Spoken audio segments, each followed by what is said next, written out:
Y no. No, este muchacho me ocasionó un problema, encima de ese problema me amenazó, entonces yo sentía mucho miedo, tenía mucho temor porque se decían muchas cosas muy feas de esa persona y de su grupito de amigos. Mi papá me dio libertad, él me dijo, donde tú elijas, yo te voy a apoyar, lo que yo no quiero es que te quedes sin estudiar. Y por seguridad, honestamente, por decir me voy con mi papá y vengo con él, pues me voy a telesecundaria. En un inicio para mí no fue como mucha la convicción, vuelvo a comentarlo, era más por seguridad el decir quiero estar con él, por si se aparece esta persona, pues mejor ahí que mi papá me ayude, me defienda. Eso es. Pero llegando a la 317 pues conocí muchas cosas que en ese momento yo ni sabía que existían, ¿verdad? Que las pasaba muy por de lado. Eso es. ¿Recuerdos bonitos de la secundaria? Sí, claro que sí, totalmente.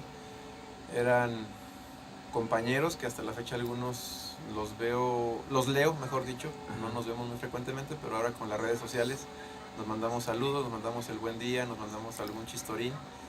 Y ellos a mí me ayudaron mucho a recobrar la seguridad en mí mismo, me ayudaron a recobrar la alegría, la tranquilidad de ser estudiante y pues también de colaborar yo con ellos en lo poquito que pudiera hacer, en una amistad sincera principalmente.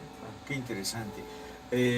Carlos Eugenio, ¿y después de la prepa, ahora sí a las casas? No, ¿Tampoco? Tampoco. Oye, ¿es un rebelde entonces? Sí, pues no, quien no supiera el fondo de las cosas sí diría, fuiste un chavo problema y por eso andabas de escuela en escuela, pero creo que más bien era al revés, los problemas me los ocasionaban a mí y es por lo que salía pues en busca de otra opción. En este caso la preparatoria, me fui a la preparatoria del Pípila. Ah, es verdad. Sí, fui egresado. Ahí sí ya terminé los 3 años, ahí ya no hubo interrupción. Iba con esa sombra, ¿verdad? ¿Y ahora qué sigue? Sí, La primaria ya la hice en 2 escuelas, la secundaria en 2 escuelas. Ojalá que acá no vaya a ser así. Y no fue así, no sucedió. Y una vez más allá aparece la sombra, no la sombra, la figura de mi hermano, que él se fue para allá y pues yo también quería estar donde él estuviera. Muy bien. ¿En qué momento de tu vida sientes que llega en ti la aspiración, el deseo o la vocación de ser maestro? ¿En qué momento? Bueno, cuando yo estaba en 6º grado, mi mamá trabajaba en Manos Aldama, yo estaba en esa escuela también estudiando. Ella tuvo que salir, se podía todavía hacer esto, a sacarme la ficha a la Leovino Zavala. Entonces, como yo ya estaba en 6º, me dijo, te encargo a mi grupo. Y pues yo pensé que iba a ser una cosa muy sencilla, ¿no? Pues voy a llegar, me voy a parar y se van a quedar todos callados, me van a respetar, y pues fue todo lo contrario. Empezaron a parar, a jugar, a subirse a las bancas. Como eran mis amiguillos, pues tenían esa confianza. Claro. Pero a pesar de ese desgaste emocional que duró como 1 hora, creo que me gustó el hecho de estar frente a un grupo, el hecho de poder convivir con otros niños. Y muy independiente de esto, o como un complemento, es que mi familia está rodeada de maestros, empezando por mi papá y mi mamá. Exacto, por ahí tu papá es el maestro, por supuesto, Juan Antonio Ruiz Vázquez, tu mamá la maestra Marta Ruiz Flores, y además pues tenías mucho que ver con Vidalito Flores. Sí, mi bisabuelo. Yo lo recuerdo todavía, cómo nos traía estudiando ahí las tablas, la historia y la gramática, y cuánto añoro ese tipo de enseñanza. Sí, que bueno, yo todavía lo recuerdo y son conocimientos que no se borran. Entonces, pues sí, indiscutiblemente toda tu familia, pues tienen que ver con el magisterio. Sí. Entonces, se ve que no había que salirse del renglón, ¿no? En cambio, por ejemplo, Juan Antonio, que es tu hermano, pues sí, se salió completamente, ¿no? Sí. Aunque también ha dado clases, pero como que no le llama mucho la atención, ¿no? No, él es más artista. Es más artista. Sí. Y tu hermana, Marta Guadalupe, sí es maestra. Es educadora. Es educadora. Que también tiene que ver con eso, ¿no? Ahí va, otra raicita. Exacto, pues qué interesante. ¿Tu esposa Vanessa de Anda es maestra? También es maestra. También es maestra. ¿Y de tus hijos, Carlos Daniel, es el más grande, cuántos años tiene? 13 años tiene. ¿Todavía no dice a dónde va? No ha definido, no tiene muy claro, pero hace todavía unos 2-3 años él también mencionaba que le gustaría ser maestro. Ajá. Tal vez, no sé si se repita la historia, pero como los 6 años de primaria él estuvo en mi escuela, pues ahí él se da cuenta del teje y maneje de muchas cosas, entonces tal vez influye un poquito. Así es. ¿Y tú eres Luis Fernando? Sí. ¿Y tú quieres ser maestro también? Sí. Ah, perfecto, ya. Otro más. Falta Carla Vanessa, no sé si quiere ser maestra. ¿Quién sabe? Es muy chiquita todavía, ¿no? Tiene 7 años. Bien.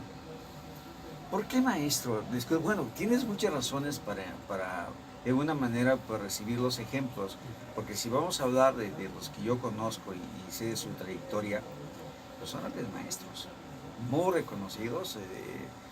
Todavía hay gente que dice, de mi edad, son más de 60 años, que dicen, caramba, si esos maestros existieran, el mundo sería otra cosa, ¿no? Pero bueno, ya no sé. Existen quizás los maestros, pero no existen ahora las libertades que antes había. Entonces, bueno, eso implica que habrá que detenerse, pero, en fin, ¿dónde estudias tu normal? Sí, bueno, a la primera pregunta, perdón. Sí. En la preparatoria, las clases de filosofía a mí me gustaban mucho. Ajá. El maestro Salvador Arana y posteriormente el padre Luis Antonio. Sí. Entonces hubo un momento en que yo pensé que lo mío era más la filosofía y letras. Y platiqué con mi papá, una vez fuimos a Guanajuato, me llevó de carrerita ahí por la escuela y surgió la pregunta, bueno, ¿y si yo estudio para filosofía y letras, después qué voy a hacer? Porque me gusta mucho leer, pero después ¿qué hago? Sí. Y mi papá me dijo, pues seguramente vas a dar clases. Y eso a mí me dio como la luz, el chispazo para decir, bueno, pero entonces si voy a dar clases, mejor estudio para maestro. Fue por eso que dejé un poquito de lado ya la idea de solamente de filosofía y mejor solicité ficha en la Normal Oficial de Guanajuato. Ahí estudiaste. Ahí estudié. ¿Cuántos años eran? ¿Igual que ahora o eran? 4 años. Igual. Ajá.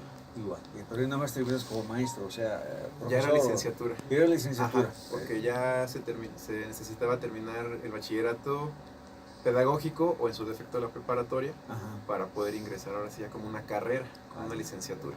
Ya. ¿Y dónde empiezas a dar tus primeras clases? ¿En qué escuelas? ¿En qué lugares? En la ciudad de Guanajuato. ¿Ahí empezaste? Allá, como parte del programa de la escuela. Ajá. Había una clase que duraba los 4 años, que se llamaba Observación y Práctica Docente. Entonces, en el primer año nos enviaban a un kinder, a una primaria y a una secundaria para que todavía tuviéramos oportunidad de definir si lo nuestro era con los preescolares en primaria o definitivamente en un nivel medio superior, que es la secundaria. Entonces, cuando fui a esas 3 escuelas, seguí ratificando que yo quería la primaria.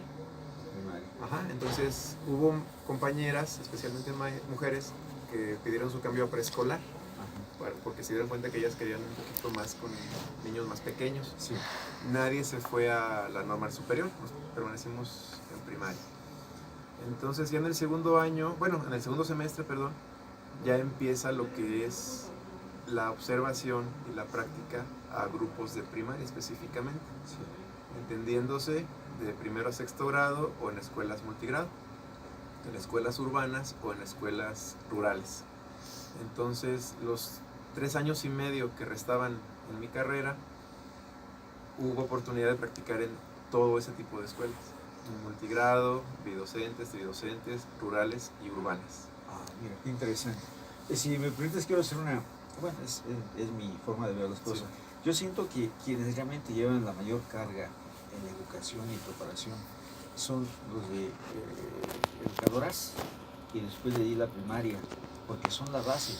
Si ellos van mal en esos 2 niveles, ya secundaria y prepa, pues olvídate, ¿no? Porque ya se sienten grandes y además si son grandes ya de años, entonces es más difícil enderezar un árbol torcido que empezarlo a enderezar desde chiquitito. Y que se me hace muy interesante esa profesión de educadoras y maestros de primaria, porque a todos les tengo respeto, obviamente, pero para mí más ellos, porque son los que realmente inculcan y quitan los malos vicios a los estudiantes. Bien, estás en Guanajuato. La primera experiencia mala y la primera experiencia negativa como maestro. La primera mala, bueno, pues yo creo que la experiencia mala o más triste fue que ya estando a punto de terminar la carrera, reprobé esa materia. No me digas. Sí. Bueno, pero los grandes sabios siempre reprueban las materias en las que van a desarrollar. Sí, ¿verdad? Entonces, sí, no hay problema. Bien. Ahí fue una confusión y sí, también yo tengo algo de responsabilidad, no lo voy a negar. La maestra era muy estricta y eso fue muy bueno. Antes que quejarme, era una maestra muy buena, muy preparada, ya mayor de edad, pero quería todo bien hecho. Entonces, al momento en que ella fue a observarme, porque nos mandaban a las escuelas durante una semana y la maestra nos llegaba de sorpresa el día que menos esperábamos para ver qué estábamos haciendo, cómo lo estábamos haciendo. Llegaba, se metía al aula muy discretamente y se acomodaba en un rinconcito y empezaba con su libretita a escribir todo lo que veía. Entonces, a mí me encontró en una clase en donde les pedí que hicieran un dibujo. Era viernes. No me quiero justificar, pero ya en viernes los niños de primero están que ya no quieren, ya no se aguantan. Un grupo de 48 niños y un inexperto. Entonces, mientras yo les ponía los dibujitos en el pizarrón que previamente había realizado, me tardé mucho tiempo en cortar el masking tape y no podía controlar bien al grupo. Y ese fue el motivo por el que la maestra dijo que no le había convencido y que tenía que repetir la práctica. Y pues sí fue amargo porque para mí creo que hubiera sido mejor que hubiera ido de lunes a jueves, donde estuve haciendo otras actividades y no nada más un dibujo. Que se fijara en un dibujo, que en un momento de hacer un dibujo en el que realmente sí ya había un ambiente de desastre. Y ella, sin afán de nunca de humillar, pero dijo, el que repruebe va a repetir la práctica un día y todo el grupo va a ir a observar. Entonces ya no va a ser nada más un par de ojos que observen, sino van a ser 27 pares de ojos que van a estar observando para ver en qué hiciste bien las cosas o en qué no las hiciste bien. Entonces sí me dio enojo, sí me dio tristeza, frustración. Dije, estoy a punto de terminar y salgo reprobado. No fue ni en las primeras prácticas, sino hasta ahorita. Pero pues creo que eso fortalece más a uno, ¿no? En el orgullo propio, en la convicción de hacer las cosas, incluso en quedar bien con ella, con la maestra, con los compañeros que van a ir a observar, porque siempre hay dos bandos en los grupos, sí. Los que apoyan y dicen felicidades y los que esperan cualquier movimiento para decir está mal y cómo se te ocurrió hacer o decir esto. Entonces esa fue una experiencia, creo que pues triste, difícil. Sí. Antes de que pases a la buena experiencia, otra vez me voy a meter. Yo pienso que los que dejan huella en el camino son los maestros exigentes. Sí. Aquellos que hasta una coma, sí. Por una coma te reprueban, por un punto te bajan calificación. Aunque a veces, como dices tú, uno reniega y a veces pues tontamente, ¿no? Pero el maestro que realmente exige es el que realmente enseña. En cambio, el que no exige, pues yo los recuerdo a muchos de ellos, pero yo aún digo, si me hubieran exigido en ese tiempo, quizás hubiera estado o estuviera hoy en día mejor preparado, ¿no? Pero desgraciadamente entre 100 maestros hay 2 que son bien exigentes y los demás, pues creo que viven en el mar, algo así, ¿no? Les llaman maestros barcos, con todo respeto. Bien, pues vamos a una breve pausa comercial y regresamos enseguida para continuar con esta interesante plática con el maestro Carlos Eugenio Ruiz Ruiz.